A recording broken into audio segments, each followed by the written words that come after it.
রবিউল, যেমনটি সংবাদে বলছিলাম যে ৬ সীমান্ত দিয়ে ৫৮ জনকে পুশিন করতে ব্যর্থ হয়েছে বিএসএফ। এই বিষয়ে আর কি বিস্তারিত তথ্য রয়েছে আপনার কাছে?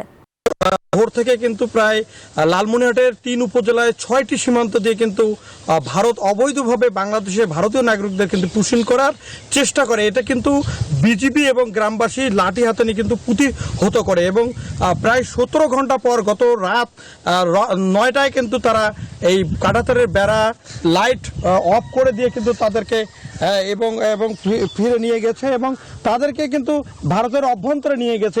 এই বিষয়ে কিন্তু বাংলাদেশের বিজিবির পক্ষ থেকে কিন্তু কড়াভাবে তাদেরকে প্রতিবাদ করা হয়েছে এবং সীমান্তে ৩টি উপজেলায় কিন্তু পতাকা বৈঠক হয়েছে এবং পতাকা বৈঠকের মাধ্যমে কিন্তু বিজিবি বিএসএফ এর মধ্যে যে বিএসএফ এর যে সিদ্ধান্ত হয়েছে, বাংলাদেশের নাগরিক যদি হয়ে থাকে তাহলে অবশ্যই বাংলাদেশে গ্রহণ করা হবে, যদি ভারতের নাগরিক হয়ে থাকে তাহলে গ্রহণ করা হবে না। এই ধরনের কিন্তু প্রতিবাদ বিজিবির পক্ষ থেকে জানার পর কিন্তু বিএসএফ টনক নড়েছে। আমরা স্থানীয় একজন সীমান্তবাসীর সাথে কথা বলতে চাই। বর্তমানে আপনার সীমান্তে কি অবস্থা একটু বলবেন? বর্তমান সীমান্তে খুব থমথমে অবস্থা বিরাজ করছে।